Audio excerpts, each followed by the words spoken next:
Assalamualaikum warahmatullahi wabarakatuh.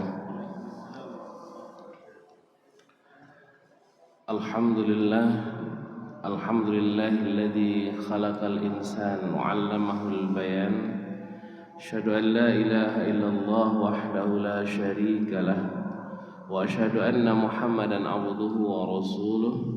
Allahumma salli wa sallim wa barik ala Muhammadin wa ala alihi wa ashabihi wa man tabi'ahum bi ihsan ila yaumiddin.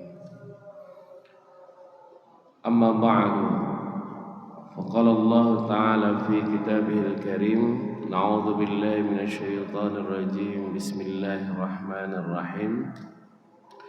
Wa minan nasi man yattakhidhu min dunillahi andadan yuhibbunahum ka hubbillah walladzina amanu ashaddu hubban lillah walau yaral ladzina zalamu idh yarawna al'adzaba anna al-quwwata lillahi jami'a wa anna Allaha syadidul 'adzab. Surah Al-Baqarah ayat 165. Ma'asyiral muslimin, jamaah salat subuh Masjid Taqwa Muhammadiyah yang dirahmati Allah.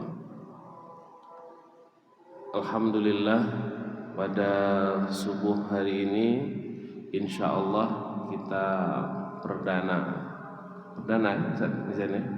Insyaallah perdana.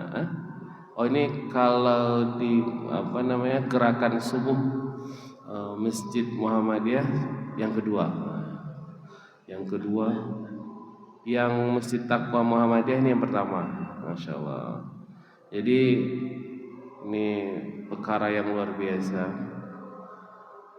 Artinya insya Allah kedepannya gerakan subuh kita ini akan kita buat masif luar biasa. Dan ini yang kedua yang dilaksanakan oleh kawan-kawan di Majelis Dakwah, Majelis Tabligh PDM Kota Pekanbaru. Yang pertama kemarin di Masjid Taqwa Labu Baru.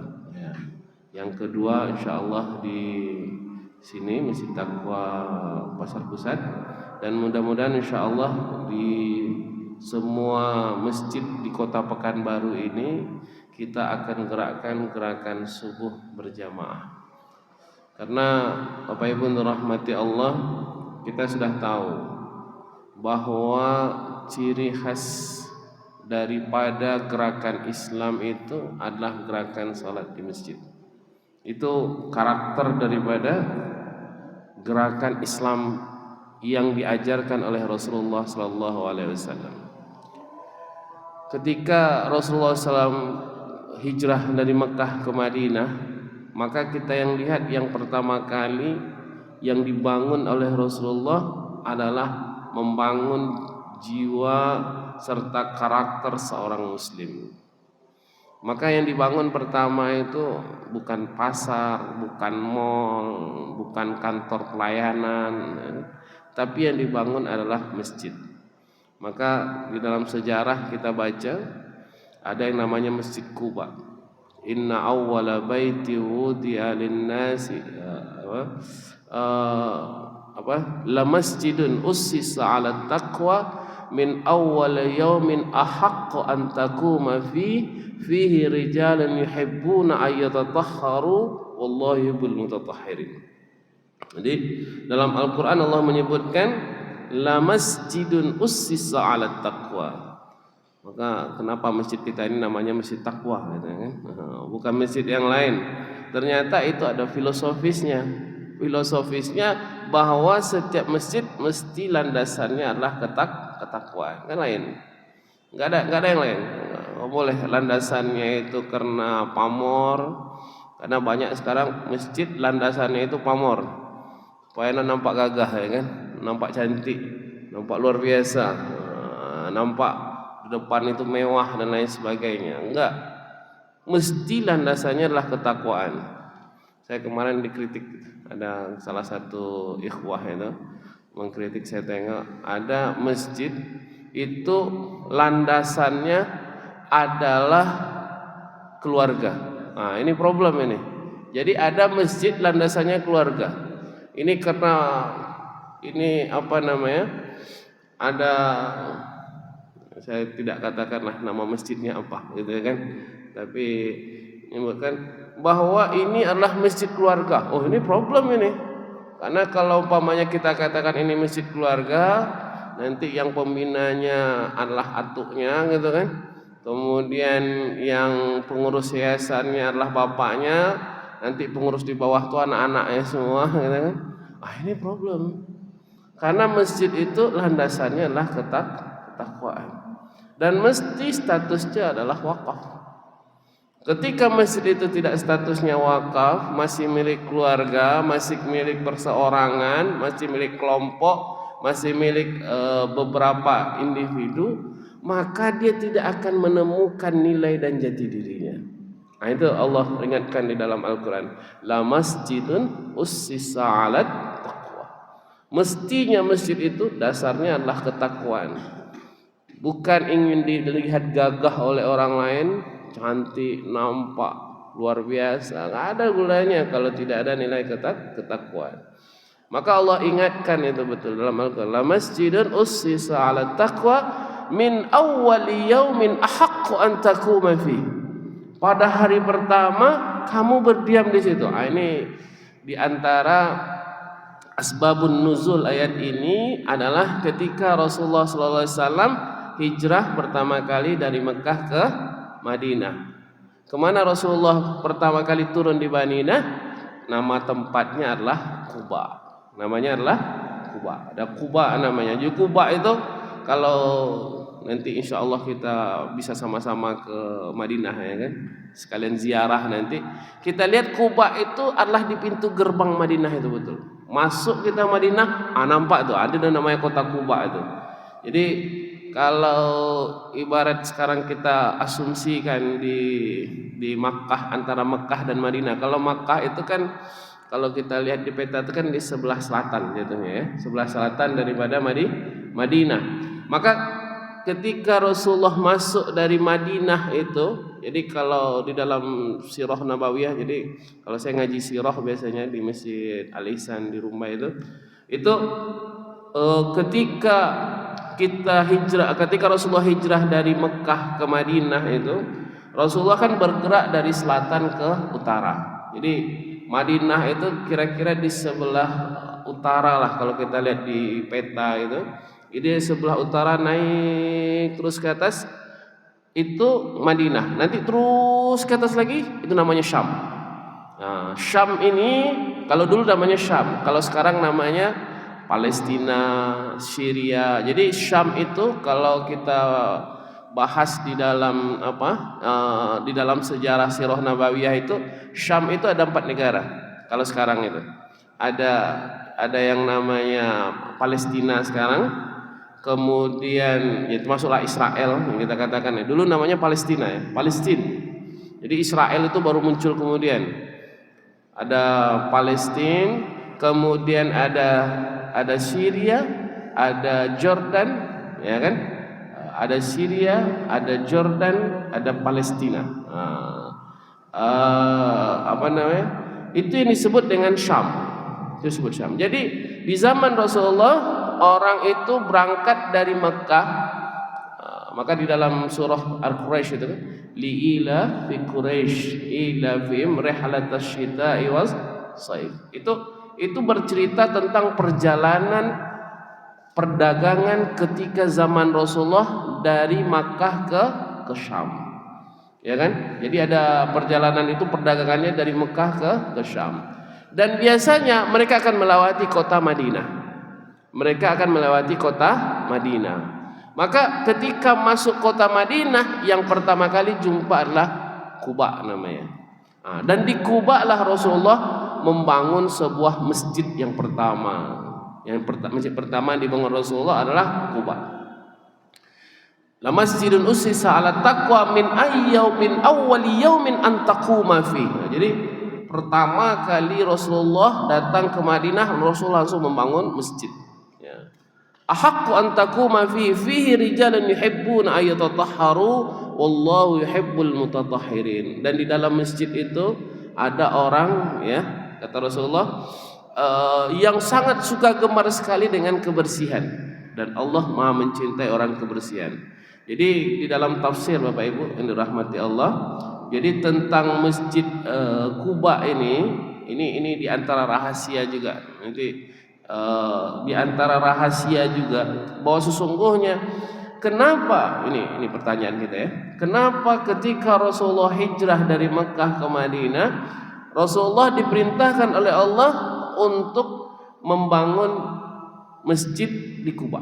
Nah, ini kan pasti ada ini ya, ada perintah dan ada alasan Rasulullah untuk oleh Allah untuk membangun masjid di Kuba. Karena kan setiap apa yang dilakukan Rasulullah itu pasti adalah wahyu. Wa ma yantiqu 'anil hawa illa huwa wahyu yuha.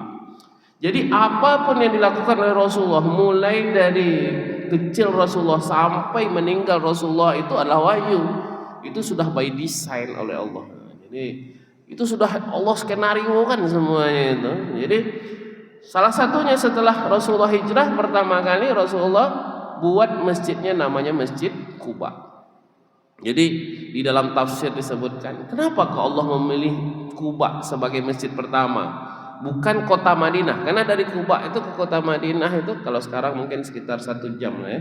Jadi kalau dulu itu cukup jauh juga, karena Rasulullah dari Quba ke Madinah ini ada 3 hari juga Rasulullah perjalanan itu, karena cukup jauh ya, cukup jauh Rasulullah berjalan itu. Jadi kenapa ketika itu Rasulullah berhenti di Quba atas perintah Allah tentunya, kemudian dibangun masjid di situ. Ternyata kata para ulama tafsir disebutkan, karena karakter orang Quba itu adalah orang yang gemar sekali dengan kesucian. Jadi ini di antara rahasianya. Kenapa masjid pertama kali yang dibangun Rasulullah adalah Masjid Quba?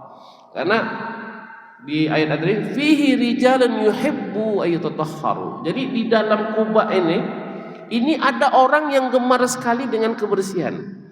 Mereka gemar sekali mensucikan dirinya. Mereka gemar sekali membersihkan hati dan jiwanya. Mereka gemar sekali membersihkan badannya. Jadi ini yang menarik. Jadi saya kalau udah baca sejarah Sirah Nabawiyah itu kita lihat bahwa sesungguhnya setiap perjalanan hidup Rasulullah itu menarik kita kaji. Karena ternyata di dalamnya itu ada rahasia-rahasia yang luar biasa, masya Allah. Jadi dan itu disebutkan oleh para ulama sirah ya. Jadi ada satu kitab yang bagus sekali itu, nama kitabnya itu Ar-Rahiqil Makhtum, karangan Al-Mubarakfuri. Jadi kalau saya punya kitab itu tebal segini itu, Ar-Rahiqil Makhtum Al-Mubarakfuri itu dahsyat luar biasa, menerangkan tentang sirah Rasulullah Shallallahu Alaihi Wasallam dan karakternya yang luar biasa itu. Ternyata di Kuba ini pentingnya menjadi pelajaran bagi kita ya. Jadi pelajaran bagi kita, ada orang-orang yang mereka ini sangat gemar sekali untuk membersihkan dirinya. Pertama tentunya kebersihan badan. Nah ini penting sekali tentunya, kebersihan badan. Jadi sebelum qabla kulli syai', sebelum yang lainnya, yang pertama kali itu adalah kebersihan badan. Maka di dalam di dalam sirah disebutkan, pertanyaan pertama yang diajukan oleh orang-orang Kuba ketika itu, ya Rasulullah, bagaimana kami membersihkan diri kami sebelum masuk masjid itu? Nah, itu pertanyaan pertama. Jadi pertanyaan pertama itu bukan bagaimana cara sholat kami, bukan bagaimana cara ibadah kami, ya kan? Tapi ditanyakan bagaimana cara membersihkan diri kami. Jadi ternyata karakter seseorang yang ingin masuk Islam secara kafah itu mesti membersihkan dulu badan serta anggota tubuhnya ketika dia masuk Islam. Maka ini ada yang menarik waktu Ustadz mungkin ada yang kenal Ustadz Fadlan ya. Ustadz Fadlan ya, saya misalnya Fadlan yang di Fadlan Karamatan itu Oh, saya dengar cerita beliau itu dahsyat juga itu ya. Beliau itu kan berdakwahnya di Papua ya, berdakwah di Papua. Jadi dakwahnya yang pertama kali itu dakwah dengan sabun. Wah, itu terkenal sekali itu, dakwah sabun itu kan. Jadi kan orang Papua ini gemar sekali dia makan babi gitu kan. Kemudian kalau mandi itu mandi pakai minyak babi gitu kan. Kemudian dia ya pokoknya kita tahulah orang-orang di Papua itu seperti itulah kondisinya gitu kan. Jadi pertama kali yang dilakukan oleh Ustaz Fadlan itu apa? Beliau bawa sabun banyak sekali. Nah, jadi cara beliau itu ketika berdakwah itu beliau bawa sabun itu. Kemudian yang beliau lakukan pertama kali adalah memandikan semua orang Papua. Nah, ini kan. Jadi itu menarik itu. Ketika Ustaz Fadlan dulu datang ke Pekanbaru cerita itu. Wah, itu Masya Allah. Ternyata yang beliau lakukan pertama kali sederhana. Bagaimana cara membersihkan, karena nggak mungkin mereka mau syahadat kemudian sholat kalau mereka dalam keadaan masih najis. Ya gitu. Mereka gemar sekali. Jadi yang dilakukan oleh Ustaz Fadlan ketika itu dia beli sabun banyak sekali gitu kan. Dan disuruh mandi, bersihkan badannya, sehingga ketika itu baru disahadatkannya secara berjamaah. Masya Allah, itu luar biasa dan itu dahsyat luar biasa. Nanti kalau mau ke sana nanti hubungi Ustaz Fadlan, kita sama-sama ke Papua nanti kan. Bagaimana dakwah di Papua. Jadi Bapak Ibu dirahmati Allah itu. Jadi pertama kali yang dilakukan oleh Rasulullah ketika ingin membersihkan membersihkan diri itu adalah bersih badan dulu. Fihi rijalun yuhibbatu tahharu. Ada orang-orang yang gemar sekali dengan kebersihan, sangat gemar sekali dengan kebersihan. Dan itu ciri khas Islam itu sebenarnya. Jadi Islam itu gemar dengan kebersihan, suka sekali dengan pembersihan diri. Ini kita sebut kalau bahasa Qur'annya dengan tazkiyatun nafs, pensucian diri. Pensucian diri mesti dimulai dari pensucian badan dulu. Nah, jadi badannya mesti bersih dulu. Nah, ini yang pertama kata Rasulullah. Maka kita baca di dalam kehidupan ini, umpamanya kita baca dalam ibadah ini, maka ibadah itu didahului dengan pembersihan. Apa itu? Pertama, pembersihan diri. Maka apapun lah kita lihat ibadah kita mau sholat, maka sholat itu biasa diawali dengan pembersihan. Apakah itu mandi atau berwudu, ya kan? Kan begitu. Kemudian kita puasa. Cobalah Bapak Ibu, kalau mau puasa, kita puasa pasti diawali dengan pembersihan, kan betul kan? Nggak boleh kita puasa dalam keadaan junub, kan nggak boleh kan? Pasti mandi kan? Pasti mandi, pasti kita bersih diri, pasti kita dulu sama.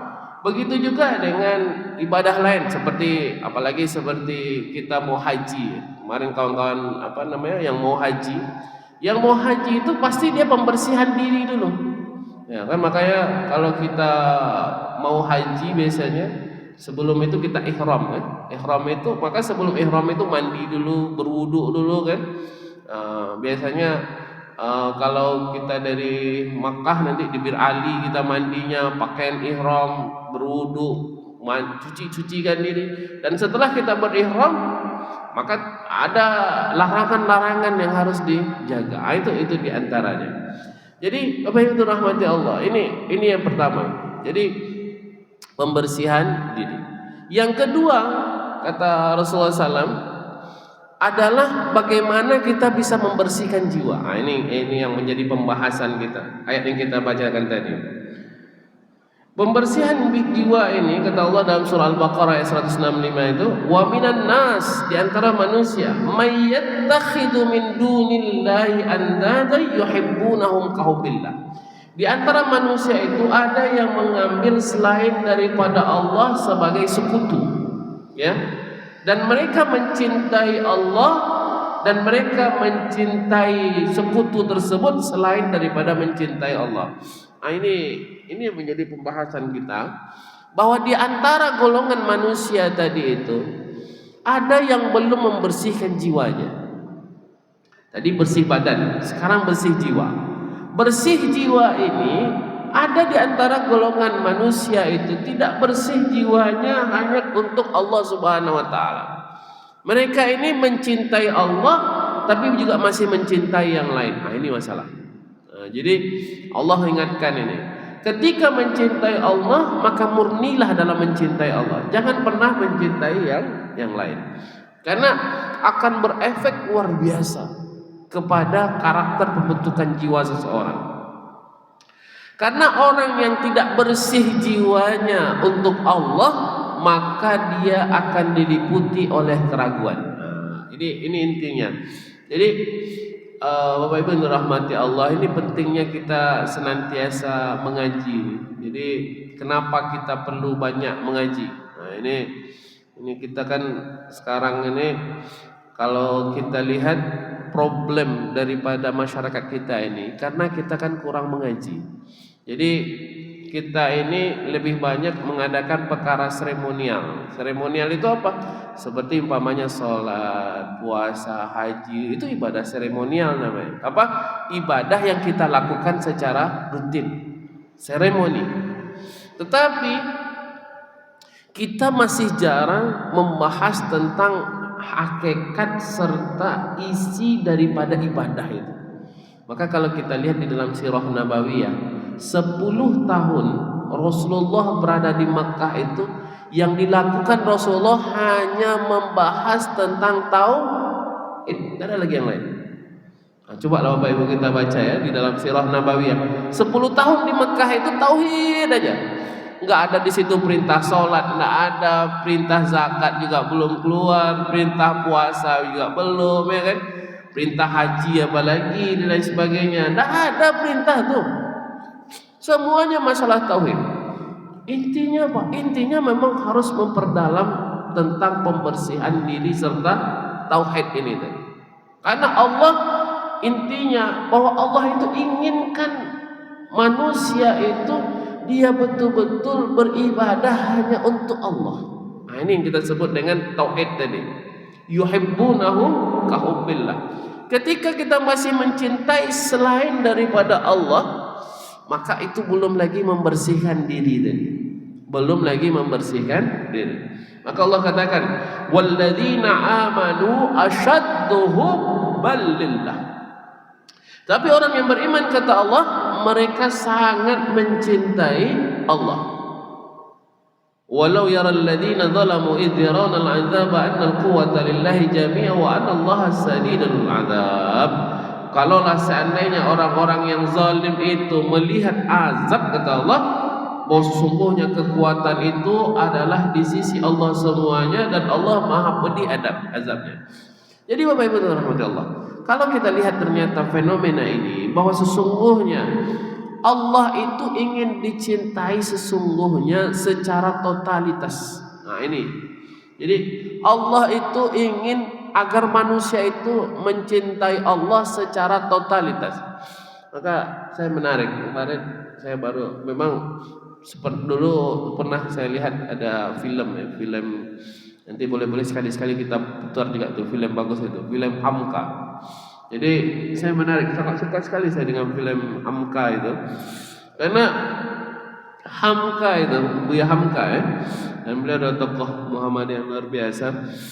Buya Hamka itu kalau kita lihat sosoknya itu adalah sosok yang luar biasa, bagaimana konsep dia mencintai Allah. Jadi kalau kita lihat dalam film Buya Hamka itu, Buya Hamka ini adalah orang yang luar biasa menurut saya. Ketika dia membahas tentang hubbullah, mencintai Allah, beliau terapkan dalam hidupnya, di dalam perjalanan hidupnya sampai akhir hayatnya. Dan itu luar biasa, bagaimana keteguhan hati seorang Buya Hamka terhadap Allah Subhanahu wa taala. Dan itu dipraktekkan karena beliau betul-betul menjiwai bagaimana hubbullah itu, bagaimana mencintai Allah tersebut. Maka disebutkan di dalam di dalam kitab dalam kitab Madarijus Salikin Bainal Manazil Iyyaka na'budu wa iyyaka nasta'in, itu ada satu kitab itu karangan Ibnu Qayyim Al-Jauzi. Ini juga tokoh salaf yang luar biasa, Ibnu Qayyim Al-Jauzi. Jadi beliau mengkaji tasawuf dalam pendekatan akidah yang benar. Jadi mohon maaf ini Bapak Ibu, kalau kita ngaji tasawuf itu, kalau kita salah-salah jalan, kita bisa tersesat. Jadi ada sekarang orang ngaji tarekat, ya kan? Ini mohon maaf ini mungkin kadang-kadang kita bukan menyalahkan kelompok yang lain, enggak ya. Jadi ada orang kadang-kadang ngaji tarekat. Ngaji tarekat ini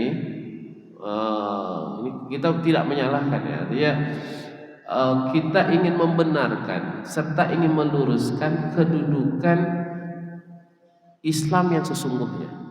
Kita ingin mendudukan Islam yang sesungguhnya. Karena banyak sekali ketika sebahagian orang mengkaji tentang cara mendekatkan diri kepada Allah, tapi dia tersesat. Nah, kalau bahasa kita ini tersasek di nantarang. Kan? Jadi tersesat di dalam sebuah kejelasan. Jadi banyak sekali, ini mohon maaf. Jadi umpamanya ada sebahagian saudara-saudara kita mungkin kan, mereka ini kadangkala ketika beramal dengan tanpa landasan. Beramal dengan tanpa landasan. Beramal tetapi tidak punya dalil yang kuat. Jadi kalau kita baca, kalau kita lihat umpamanya fenomena umpamanya, ada sebagian orang yang umpamanya kita katakanlah umpamanya seperti tarekat tertentu, umpamanya dengan keyakinan tertentu terhadap perkara-perkara gaib umpamanya, itu kan sesuatu yang juga berbahaya bagi akidah kita. Contoh umpamanya ini sebagai contoh, kita lihat ada orang yang sangat percaya sekali dengan walinya, dengan kewalian ya. Umpamanya ini orang ini bisa terbang, jadi sholat Jumatnya nanti ini subuh di sini. Nanti karena dia wali, Jumatnya itu sudah di Makkah umpamanya kan, dan disebut wali sana dia jumpa dengan Rasulullah macam-macam gitu kan. Adik kita kalau udah dengar yang kayak gitu, Masya Allah, bukan kita tak percaya Bapak Ibu, tapi gini, kita kan mesti menjaga jangan sampai kita dimasuki oleh perkara-perkara yang bisa merusak iman kita. Karena kalau ada perkara-perkara yang bisa merusak iman kita serta keyakinan kita, ini berbahaya. Karena di zaman dahulu, ini kalau kita baca sejarah lagi, baca sirah lagi, kenapa ketika orang di zaman Ismail itu, ketika Ibrahim dan Ismail, karena Arab ini kalau kita baca di dalam sirah Nabawiyah itu, ini Makkah itu adalah tempatnya Nabi Ibrahim dan Ismail. Dia bangun Ka'bah. Kemudian setelah itu anak keturunannya. Kemudian ada di antara anak keturunannya ini, mereka tetap mengikuti ajarannya Nabi Ibrahim. Apa sebab? Kita lihat orang dari zamannya Nabi Ibrahim sampai sekarang, mereka masih tetap tawaf di Ka'bah itu. Dan mereka yakin bahwa Ka'bah itu adalah rumah Allah. Dan mereka yakin semua dengan syariat Allah. Tetapi, ini kan masalahnya. Maka disebutkan ada sebagian orang yang menjadikan di sekeliling Ka'bah itu, ya kan? Di sekeliling Ka'bah itu adalah sesembahan-sesembahan. Sesembahan itu namanya dibuat di situ ada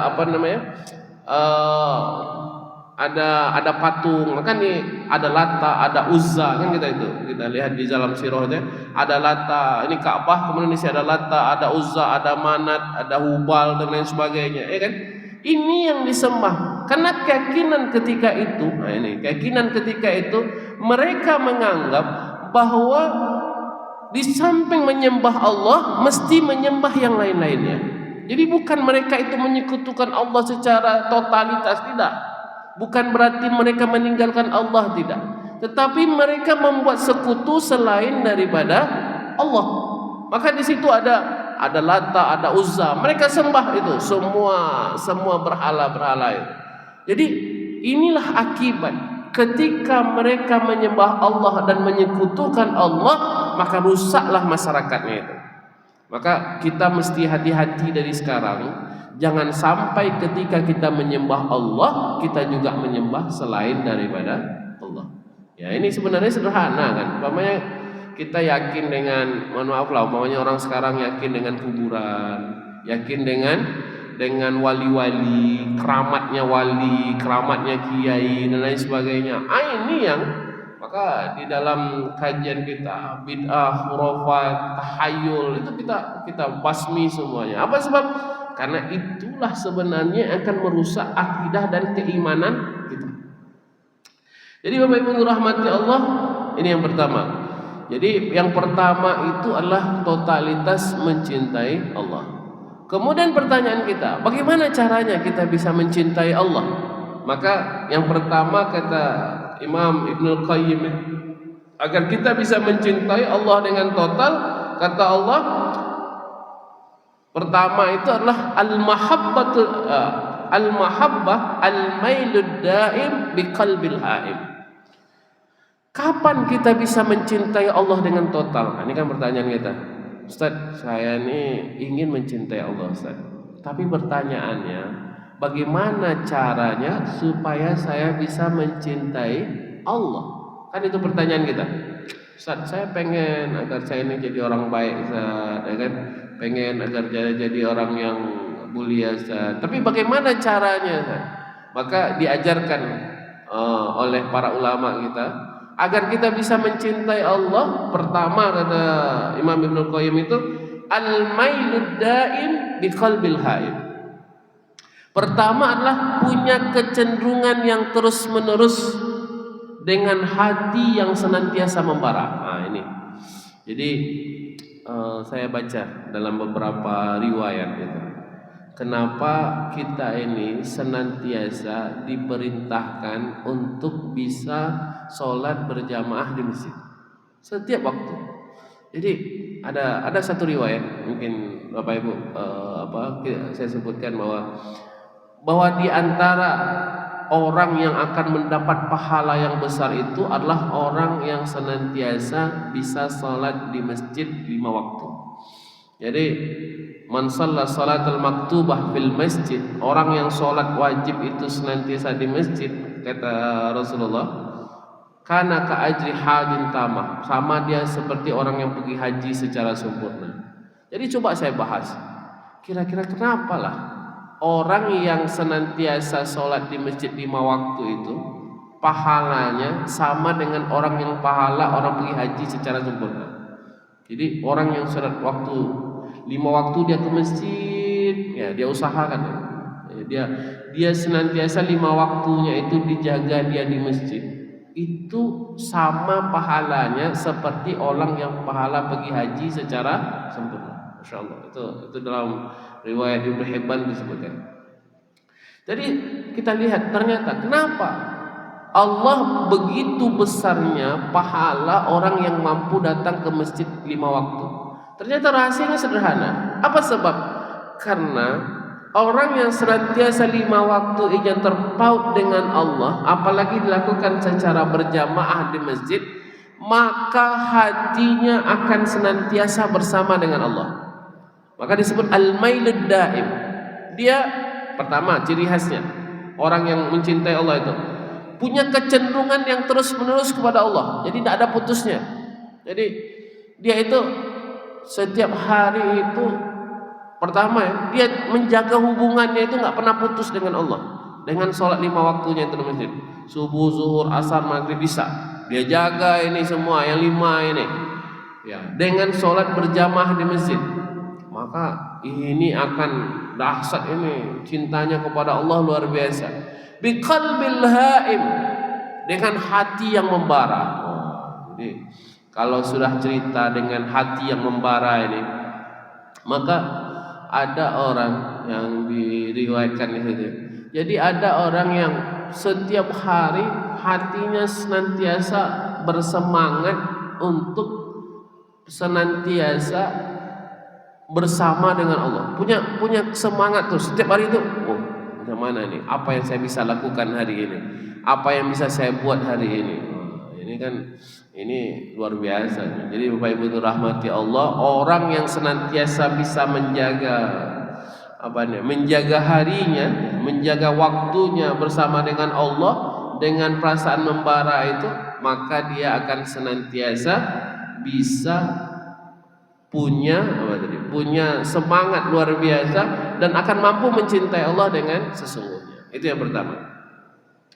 Yang kedua, kata Imam Ibnul Qayyim itu, orang yang mampu mencintai Allah itu isarul mahbub ala jami'il masbub, senantiasa lebih mementingkan zat yang dicintainya itu daripada ala jamil masbub, daripada semua yang mengiringinya.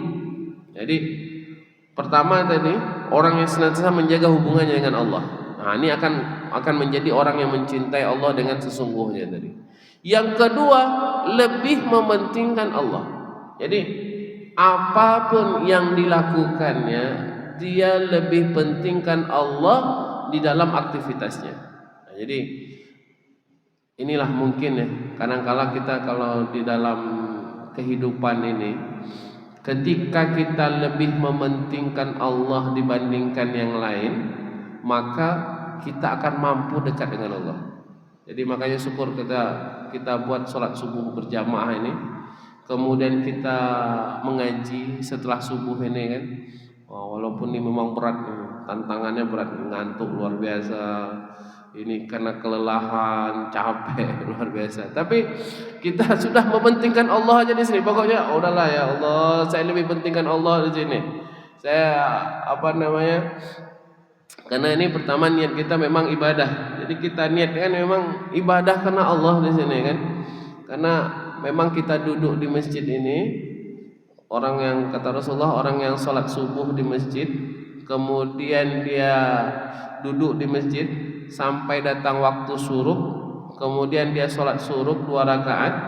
Ya, man sholata subhi fil masjid raka'ataini, orang yang sholat subuh di masjid, kemudian setelah sholat subuh itu dia duduk di masjid sampai datang waktu syuruk, kemudian dia sholat syuruk 2 rakaat, maka dia sama saja pahalanya itu seperti orang yang pahala haji atau umroh secara sempurna. Masya Allah. Jadi kita kan artinya apa? Dibandingkan dengan yang lainnya, kita lebih mementingkan ini, mengikuti pengajian. Nah, ini banyak sekali nih kalau riwayat-riwayat ya tentang bagaimana keutamaan. Pertama, keutamaan sholat subuh. Yang kedua, keutamaan kita bisa duduk di masjid mendengarkan kajian. Nah, jadi memang tanya Ustaz, kita ini dengarkan kajian ini memang lelah, capek, tapi ketika kita tahu bagaimana pahalanya di sisi Allah, luar biasa. Dalam satu riwayat disebutkan, man masya ilal masjid, ya kan, orang yang jalan ke masjid, la yuridu bihi, dan dia tidak ingin di dalamnya itu illa ayata'allama ayyu'allimal khair, kecuali dia belajar atau mengajarkan ilmu, karena ka'ajri hajin. Ini banyak sekali Bapak Ibu tentang pahalanya orang yang senantiasa setiap harinya dia bisa berdiam di masjid dan belajar menuntut ilmu di masjid. Maka ini mudah-mudahan lah, kalau saya pikir gini, masjid kita ini, masjid Taqwa ini sudah dahsyat luar biasa dari sisi bangunan, dan problem kita kan sekarang ini adalah bagaimana kita bisa mengisi masjid, bagaimana kita bisa mengisi kajian sebanyak-banyak di masjid ini, kita bisa orang itu hadir sebanyak-banyaknya di masjid, setiap 5 waktu itu berada di masjid. Karena memang ya kalau kita katakan gini, jadi ketika kita membangun masjid itu memang tidak mudah. Tantangan bangun masjid ini berat. Jadi ya kalau kita lihat ya, jadi ya memang harus dimulai dari kita semua bangun masjid ini. Kita tadi saya baca, tadi malam saya baca di Masjid Jokokarian itu, kurban kemarin itu yang kurban itu 600 ekor sapi, betul enggak ya? Jadi saya baca di Masjid Jokokarian tadi malam, 600 ekor sapi domba yang dikorban di Masjid Jokokarian. Itu tadi pagi saya baca itu, Masya Allah. Itu 600 selesai dalam waktu 3 jam. 3 jam selesai korban 600 korban sapi dan domba. 3 jam. Pengurusnya itu kalau nggak salah itu yang mengerjakannya itu lebih kurang 600 orang. Nah, kalau kita pergi ke Masjid Jokokarian itu, saya kira Masjid Taqwa ini berapa kali lebih lipat bisa ada 10 kali lipat lebih gagah daripada Masjid Jokokarian itu. Jadi kalau pergi ke Jogja kita lihat Masjid Jokokarian ini, Masjid Taqwa ini 10 kali lipat lebih gagah daripada Masjid Jokokarian. Tapi gimana kok bisa dia membuat masjid yang dahsyat luar biasa?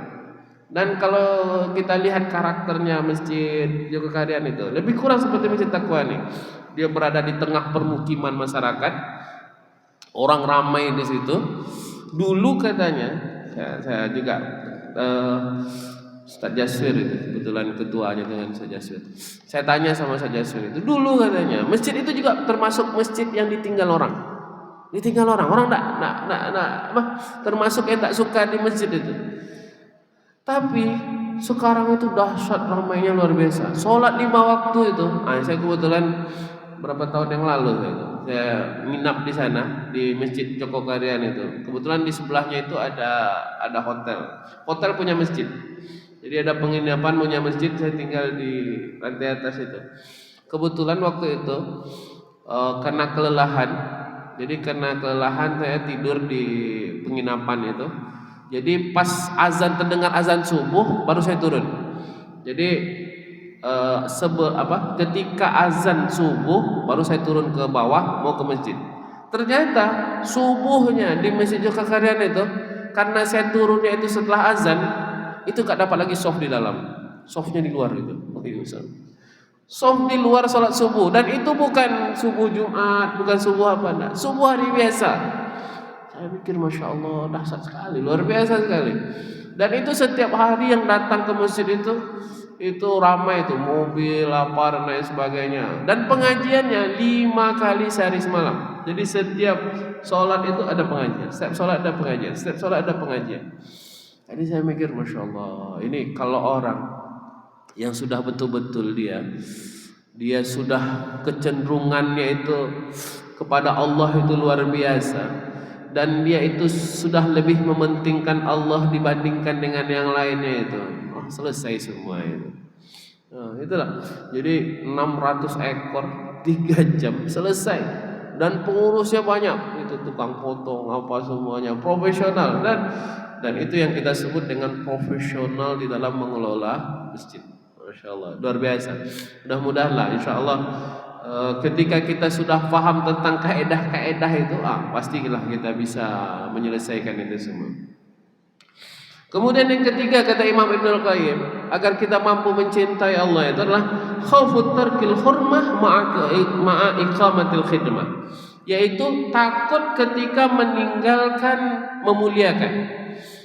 Jadi salah satu di antara agar kita bisa mencintai Allah itu adalah takut ketika meninggalkan al-hurmah. Al-hurmah itu adalah kemuliaan. Jadi ketika kita tidak lagi memuliakan Allah, maka kita tidak akan mampu mencintai Allah. Ma'a iqamatil khidmah, dengan senantiasa melakukan pengabdian. Jadi itu betul kita rasakan. Jadi kalau sekarang ini kita rasakan, ketika kita senantiasa memuliakan Allah dan berkhidmah kepada Allah, maka kita akan menjadi orang yang pencinta Allah. Jadi tadi contoh di Masjid Jokokarian tadi, dan di masjid-masjid yang mana lah yang saya lihat itu ramainya itu. Kenapa bisa ramai? Ternyata syaratnya cuma satu, senantiasa memuliakan Allah. Senantiasa khaufu tarkil hirmah.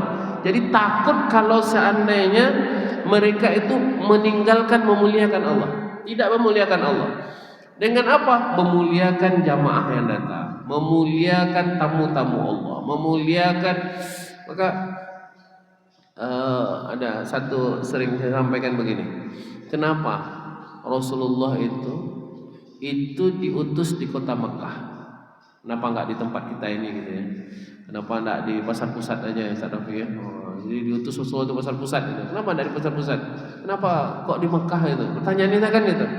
Kenapa kok diturunkan di Mekah? Ternyata memang ada rahasianya. Jadi dalam kitab Ar-Rahiqil Makhtum itu disebutkan, kenapa Rasulullah itu diturunkan di Mekah? Karena memang karakter orang Mekah ini yang luar biasa. Jadi punya karakter yang diajarkan sejak zaman Nabi Ibrahim, Ismail itu sampai sekarang, itu yang dijaga oleh orang-orang Mekah. Apa karakter mereka itu? Karakter mereka ini adalah memuliakan tamu-tamu Allah. Jadi salah satu karakter orang Mekah yang paling luar biasa itu senantiasa memuliakan tamu-tamu Allah. Kalau ada orang datang berkunjung ke Mekah itu, orang itu sangat senang sekali. Maka sampai sekarang karakter, ini saya punya kawan orang Arab ketika kuliah di Malaysia di mana gitu, punya kawan orang Arab. Salah satu kehebatan orang-orang Arab ini, mereka gemar sekali kalau ada tamu datang. Nah, ini kegemarannya. Kenapa? Karena mereka merasakan ini adalah tamu, umpamanya ada tamu datang ke masjid, oh itu dimuliakan betul. Ada jamaah datang ke masjid, oh itu dimuliakan betul. Apa sebab? Karena ini adalah tamu Allah. Kalau sudah tamu Allah, maka saya harus memuliakan. Ketika saya memuliakan tamu Allah, maka saya sudah memuliakan Allah. Nah itu pikirannya itu. Maka disebutkan dalam kitab Ar-Rahiqil Makhtum, kenapa Rasulullah diturunkan di Makkah? Karena punya sifat orang Mekah ini yang luar biasa. Apa di antara sifat baiknya orang Mekah itu? Mereka senantiasa memuliakan tamu. Jadi kalau ada tamu datang, ini mamanya ada tamu datang, kemudian dia tidak punya apa-apa, apapun dia akan jual supaya dia bisa memuliakan tamu tersebut. Masya Allah. Jadi itu yang kita sebut dengan apa namanya? Dengan kemuliaan. Jadi ketika kita bisa memuliakan tamu Allah, bisa kita memuliakan orang-orang yang dekat dengan Allah, maka kita akan menjadi orang yang mulia. Jadi di dalam apa? Jadi di dalam kitab Madarijus Salikin itu disebutkan bahwa khaufu tarkil hurmah, takut untuk meninggalkan memuliakan. Jadi memuliakan Allah, memuliakan tamu Allah, memuliakan orang yang datang ke rumah Allah. Maka konsep nanti kita ingin lakukan adalah ketika kita menjadi pengurus masjid, kita menjadi orang yang senantiasa di masjid ini, maka kita akan muliakan orang yang datang ke rumah Allah. Ketika kita memuliakan orang yang datang ke rumah Allah, maka Allah akan memuliakan kita, dan Allah akan memuliakan masjid kita, maka Allah akan memuliakan tempat kita ini. Maka orang yang senantiasa ma'ikhamatil khidmah, senantiasa melakukan pengabdian, dia senantiasa mengabdikan dirinya. Maka saya lihat tadi di Masjid Jogokarya itu, kenapa kok ramai orang datang ke situ? Kenapa kok ramai orang yang senantiasa membangun masjid itu? Kenapa kok ramai orang yang punya kepedulian ya, sampai dia berkorban 600 ekor tadi itu kan? Itu kan dahsyat luar biasa itu. Kalau Ramadan itu sampai punya untuk berbuka orang itu sampai 2.500 itu. Kenapa? Karena konsep pengabdian yang dia punya, konsep pengabdian yang dia punya, dan konsep memuliakan yang dia punya. Jadi kalau kita sudah bisa memuliakan Allah, maka Allah akan memuliakan kita. Kalau kita sudah bisa mengagungkan Allah, malah Allah akan agungkan kita. Dengan apa kita mengagungkan Allah? Dengan mengagungkan tamu-tamu Allah. Nah, jadi Bapak Ibu rahmati Allah, ini diantara rahasia ya.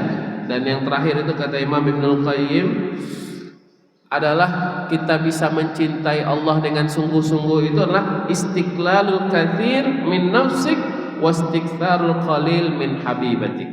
Jadi yaitu merasa sedikit terhadap perkara banyak, dari merasa sedikit terhadap perkara banyak yang bisa kamu berikan, dan merasa banyak terhadap perkara sedikit yang Allah berikan. Nah, jadi agar kita bisa mampu mencintai Allah itu, kalaulah seandainya umpamanya kita berbuat, maka kita rasakan bahwa kita ini belum lagi berbuat apa-apa. Itu cara kita mencintai Allah. Maka kata Imam Ibnu Qayyim itu, kalau kita merasa ini saya jadi jadi pengurus mamanya, saya jadi sekarang jadi pejabat, atau sekarang saya punya uang kemudian saya bersedekah, ya Allah ternyata sedekah saya ini masih terlalu sedikit dibandingkan dengan yang Kau berikan ya Allah, maka di situ kita bisa mencintai Allah. Jadi ketika kita merasa kita belum ada apa-apa, ya kan, belum bisa berbuat banyak, walaupun namanya kita sudah melakukan banyak ini, kita sudah banyak, kita senantiasa setiap hari di masjid, kita senantiasa sudah ibadah dari pagi sampai malam dan lain sebagainya, kita sudah senantiasa, tapi kita senantiasa merasa terlalu sedikit. Ketika kita merasa terlalu sedikit itu yang akan membawa cinta kita kepada Allah. Jadi setiap yang kita rasakan kita masih belum banyak yang bisa kita lakukan, kita akan menjadi orang yang mulia. Tapi kalau udah merasa banyak, saya ini udah banyak dah, setiap hari saya sholat, setiap hari saya ibadah, sedekah, udah banyak saya sedekah setiap hari saya gini, itu udah halaman dah tuh, selesailah kita tuh kan. Jadi Bapak Ibu rahmati Allah, ini mungkin ya. Jadi kalau kita masih merasa pamannya kita belum bisa berbuat apa-apa, maka kita sudah menjadi orang yang mulia. Ketika kita masih belum bisa berbuat banyak, maka kita akan menjadi orang yang mulia. Tapi kalau kita sudah merasa kita sudah banyak yang kita lakukan, maka sesungguhnya kita tidak ada apa-apanya. Nah, ini mungkin kajian kita ya. Jadi subuh hari ini mungkin poinnya satu saja. Poinnya itu adalah kita ini senantiasa berusaha untuk menjadi lebih baik, itu saja. Jadi kita ini bukan orang siapa-siapa, apalagi kita dalam membangun masjid ini. Saya pikir masjid ini masjid yang luar biasa, dahsyat. Dari sisi bangunan udah selesai, dahsyat luar biasa. Tapi mungkin yang mesti harus kita tidak pernah merasa puas terhadap apa yang sudah kita lakukan. Ya, ini konsepnya tadi ya. Istiqlalul kasir. Walaupun mungkin sudah banyak yang kita lakukan, tapi kita merasa ya Allah, ini saya belum melakukan apa-apa nih ya Allah, ya kan? Buktinya belum ramai orang yang datang ke masjid, belum ramai orang yang mau pengajian di masjid, belum ramai kita membuat pengajian di masjid dan lain sebagainya. Ya Allah, saya pengen ke depan ini berusaha lebih dahsyat dan lebih luar biasa ya Allah, ya kan? Kemudian kita merasa bahwa semuanya yang Allah berikan itu sudah terlalu banyak. Kita ini diberikan kesehatan, diberikan kekuatan dan lain sebagainya. Maka insya Allah kedepannya kita bersama-sama berazam, kita jadikan ini sebagai ladang amal dan ibadah kita. Mudah-mudahan insya Allah kedepannya masjid kita ini masjid yang ramai ya pengajiannya. Jadi kita iri juga dengan tengok masjid di sekeliling-keliling kita ini. Kalau subuh itu di masjid, yakin tengok, ramai orang itu. Mungkin insya Allah karena ini perdana, mudah-mudahan ini menjadi titik tolak kita ke depannya. Dan kalau ini sudah kita mulai, bismillah. Fa idza azamta fatawakkal 'ala Allah, innallaha yuhibbul muttaqin. Apalagi kita tengok ini anak-anak muda banyak kan. Kalau tengok anak muda ini selesai semua ya kan. Kalau ada pemuda yang sudah siap bertempur ini, maka insya Allah kita akan mendapatkan ridho dari Allah Subhanahu Wa Taala untuk mendapatkan kebaikan di dunia dan akhirat. Ada pertanyaan? Ya, kita tutup dengan doa kafaratul majlis. Subhanallah bihamdi, subhanallah bihamdika, asyhadu an la ilaha illa anta, astaghfiruka wa atubu ilaik. Alaikum minkum, wassalamualaikum warahmatullahi wabarakatuh.